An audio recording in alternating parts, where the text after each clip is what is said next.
11대 경기도의회 의원들을 만나서 지금까지의 성과와 향후 활동 계획을 들어보는 시간입니다. 오늘은 경기도의회 경제노동위원회 소속 김선영 의원과 말씀 나눠보죠. 경기 총국 연결하겠습니다. 의원님 나와 계시죠? 네, 안녕하십니까. 김선영 의원입니다. 네, 오랜 시간 노동 현장에서 노동조합 대표로 일하신 것으로 알고 있는데요. 그래서인가요? 상임위를 경제노동위원회로 선택하셨습니다. 어떠십니까? 네, 그렇습니다. 1988년부터 노동 현장에서 일하는 사람과 함께 하였습니다. 특히 1991년부터는 노동조합 대표자로서 일터의 소중함을 느끼며 노동과 경제는 분리될 수 없다는 생각을 하면서 어려운 여건에서도 묵묵하게 최선의 노력을 다하시는 경영인들과 일하는 모든 사람들에게 희망을 드리는 도의원이 되고자 상임위원회를 경제노동위원회로 선택했습니다. 경기지역 경제발전과 경제 활성화를 위해 애쓰시는 경영인들을 지원하고 일하는 모든 사람들이 안전하게 일할 수 있도록 노동 환경의 개선을 위해 의정활동을 열심히 잘해보고 싶습니다. 네, 경기도의 노동 환경에 관심이 크신 만큼 최근 경기도 시군 공무직 노동조합위원장 정담회를 개최하셨더라고요. 어떤 내용들이 오갔는지 궁금합니다. 예, 지난 2월에 경기도, 그리고 경기도 31개 시군, 경기도 공공기관, 그리고 전국 17개 시도의 공무직 노동조합 대표자들과 연속해서 정담회를 하였습니다. 주요 내용은 공무직 노동자들의 임금, 근로조건, 복리후생 등 처우 개선에 대한 얘기였습니다. 공무직은 승진이 없는 단일 직급입니다. 일반직은 9급부터 팀장, 과장, 국장 등 승진 제도가 있으나 공무직은 입사 시 직군이 결정되면 퇴직하는 그날까지 승진이 없습니다. 보통 호칭을 모모씨, 모모님, 모모 아저씨, 모모 아주머니 등으로 불려집니다. 그리고 동일 노동, 동일 임금을 적용받지 못하고 있습니다. 보통 같은 부서에서 같은 일을 하는데 일반직과 공무직의 임금 격차가 있습니다. 그리고 가장 큰 문제는 복리 후 후생의 차이도 있습니다. 법으로 정해진 육아휴직, 공상, 산업재해 등은 동일합니다만 규정상 일반휴직 등 차별을 두고 있습니다. 일하는 모든 사람들이 차별과 상대적 빈곤, 그리고 박탈감이 없는 좀 더 좋은 여건에서 일했으면 해서 제도 개선을 위해 노력하고 있습니다. 네, 의원님께서는 경기도 노사민정협의회를 활성화해야 된다 이렇게 주장하고 계신데 어떤 이유 때문인가요? 경기도 노사민정협의회는 노사관계 발전 지원에 관한 법률과 경기도 노사민정협의회 설치 운영에 관한 조례에 의거해서 설치된 협의회입니다. 전국 최대의 경제, 노동, 고용, 일자리 등의 현안을 논의하고 대응하기 위한 경기도의 역할이 절대적으로 필요하고 중요한 때입니다. 협력과 상생의 노사정 관계를 통하여 경기도 경제 발전과 사회 안정에 기여해야 하는 경기도 노사민정협의회가 저는 소극적으로 운영되고 있다는 생각에 경기도의 경제, 노동, 고용, 일자리, 산업안전, 산업재해 등 경제정책과 노동정책을 심의 의결하고 집행을 총괄하는 명실상부한 경제 노동정책의 컨트롤 타워 역할을 해야 한다고 생각합니다. 한 번 더 말씀드리면은 경제노동위기인 지금이 경기도 노사민정협의회의 역할과 책임이 그 어느 때보다 중요하다고 생각을 합니다. 네, 의원님께서는 계속해서 경기지방고용노동청을 조속히 설치해서 노동자가 안전하게 일할 수 있는 경기도를 만들어야 한다 이렇게 주장하고 계신데 경기도 고용노동청이 필요한 이유 어떻게 생각하십니까? 예, 경기도 지방고용노동청 신설은 경기도, 그리고 경기도의회, 그리고 경기도 노사민정협의회 등을 비롯한 경기도 80여 기관이 2007년부터 지속적으로 설치를 요구하고 있으나 현재까지 안 되고 있습니다. 지방고용노동청은 전국에 서울, 중부, 부산, 대구, 광주, 대전 등의 6곳에 있습니다. 중부지방고용노동청은 인천시, 경기도, 강원도를 관할하고 있는데요. 14개의 지청 중에 경기도에 8개의 지청이 있습니다. 중부지방고용노동청 행정수요의 75%를 경기도가 차지하고 있으나 인천에 소재하고 있어서 수요 불일치 현상이 일어나고 있습니다. 그리고 단독 지방청인 서울지방고등청 대비 사업장 수는 115%, 근로자 수는 103%가 많음에도 불구하고 지방고용노동청이 없는 게 현실입니다. 경기도는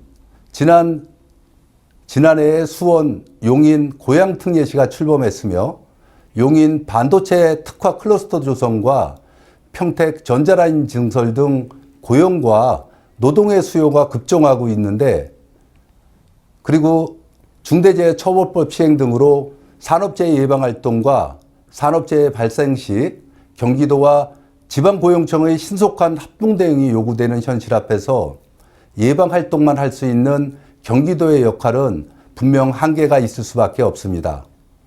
전국 최대 규모의 고용 노동 행정의 수요에 맞는 경기지방고용노동청 설치를 강력하게 요청하고 있는 것입니다. 경기지방노동고용청 신설의 길은 좀 멀지만 경기도와 국회 그리고 정부의 협조를 계속 요청할 것입니다. 네, 의원님께서는 고등학교 정규 과정에 노동인권 교육을 신설해야 된다 이렇게 주장하시는데 학교에서 노동인권 교육이 필요한 이유 뭐라고 보십니까? 네, 학생들은 경기도, 아니 대한민국의 희망이며 자산입니다. 고등학교 정규 교육 과정에 노동인권 교육, 즉 노동의 가치와 일하는 사람의 권리와 의무에 대한 교육을 하자는 것입니다. 현재 중고교 학생들 중에 많은 학생들이 방과 후에 아르바이트라는 이름으로 일을 하고 있으며 고교 졸업 후에는 대학 진학이나 취업을 선택하고 언젠가는 일을 할 수밖에 없는 게 현실입니다. 학생들이 아르바이트나 취업 후에 노동 사각지대에 방치되는 것을 예방하고 보호하기 위해서 꼭 필요하고, 특히 직업과 소위 신분이 결정되기 전인 모두가 학생의 신분일 때 노동의 가치와 일하는 사람의 권리와 의무에 대한 교육은 아무런 편견이 있을 수 없다고 생각해서 고등학교 정규 교육 과정에서 최소한의 노동인권 교육을 의무화하자는 것입니다. 관련 부서의 노동인권 교육의 필요성을 계속 주장하고 관철할 수 있도록 노력하겠습니다. 네, 의원님께서는 공공기관 통합 채용과 정원 관리 제도 개선에도 관심이 많으신데요. 어떤 문제점이 있고 또 공공기관 통합 채용 어떻게 개선해야 될까요? 경기도 공공기관의 인력 채용은 경기도가 통합 채용으로 필요 인력을 채용하고 있습니다. 지방출자출연법상 인력 채용의 권한은 각 공공기관장의 고유 권한이나 현재 경기도에 위탁하여 운영하고 있습니다. 통합 채용의 장점도 있지만 불합리한 문제 또한 발생하고 있습니다. 공공기관의 인력 부족으로 업무의 강도가 높아지고 행정력의 손실로 인한 도민 서비스의 질이 약화될 수 있습니다. 공공기관에서 수요를 파악하고 주무과와 협의하고 공공기관 담당관실에서 조정하고 그 조정 내용을 다시 주무과 기관과 재협의하고 있습니다. 그리고 연 2회 통합 채용으로 응시자의 기회가 제한되고 응시 인력의 쏠림 현상이 발생하고 있습니다. 특히 공공기관의 특성이 반영되지 않는 문제점도 있습니다. 박사급, 센터급, 센터장급, 간호사, 돌봄직 등 기관의 사업계획이 필요한 인원과 사업계획이 다양한데도 일률적 필기시험으로 통합채용에 따른 통합채용으로 사업 수행에 차질이 주고 있는데요. 경기도 공공기관 인력통합채용을 공공기관의 역량과 특성을 고려하여 채용 권한을 기관에 돌려주고 연 2회 채용을 연 4회 또는 수시 채용으로 전환하여 기관의 적식성, 적절성을 높이고 응시자에게는 중복 응시의 기회를 줌으로써 인재 확보가 용이할 것이라고 생각합니다. 특히 공공기관 직원의 노동 강도와 양질의 도민 서비스를 제공하도록 공공기관 인력 통합 채용을 개선해야 한다고 생각을 합니다. 네, 광주시 오포읍이 작년 9월 1일자로 4개 동으로 행정구역이 분리됐습니다. 분리 후에 주민들이 이용할 수 있는 신청사 건립을 요구하고 있는데요. 신청사가 필요한 이유 어떤 걸까요? 네, 광주시 오포읍은 2002년 9월 1일부로 오포읍에서 오포 1동, 오포 2동, 능평동, 신영동 4개 동으로 행정구역이 분리되었습니다. 오포 1동과 능평동은 기존의 읍사무소와 출장소를 도청사로 사용하고 있으며 신현동은 2024년 12월에 완공되는 문화체육복집센터로 이전할 예정이나 오포 2동은 청사 건립지를 물색하고 있는 중입니다.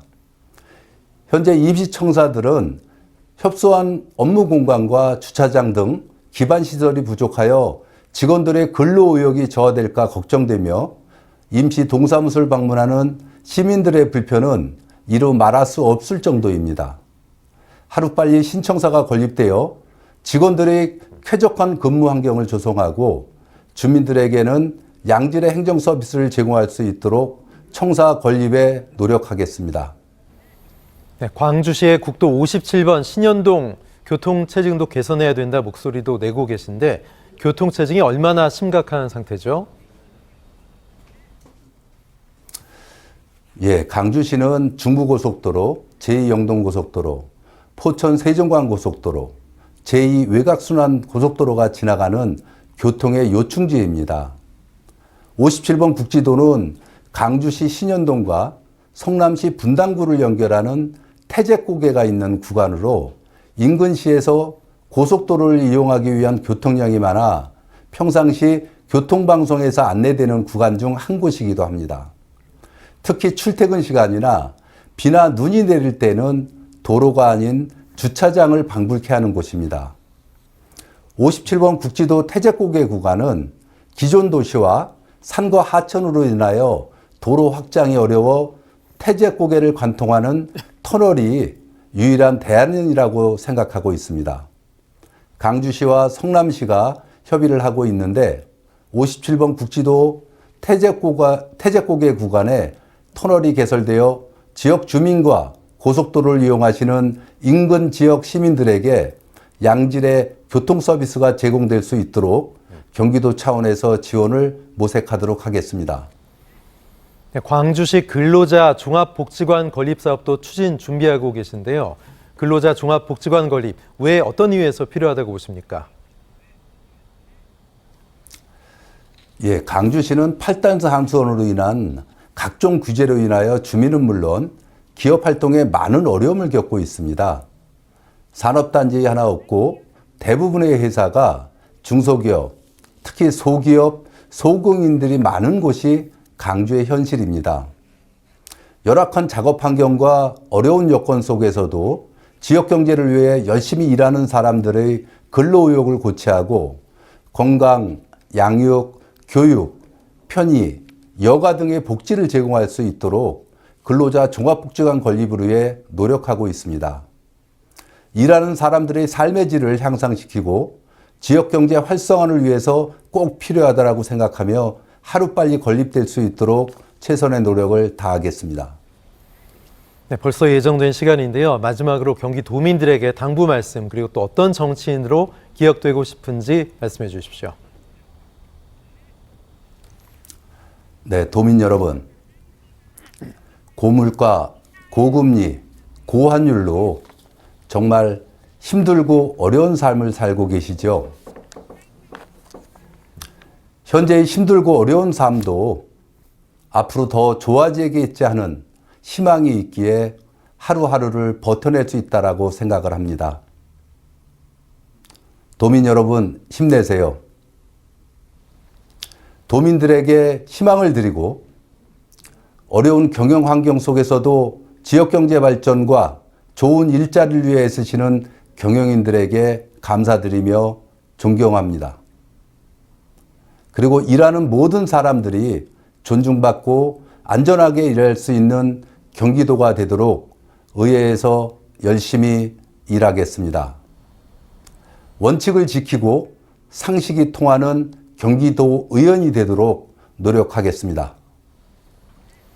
네, 경기도의회 김선영 의원과 말씀 나눴습니다. 의원님 고맙습니다.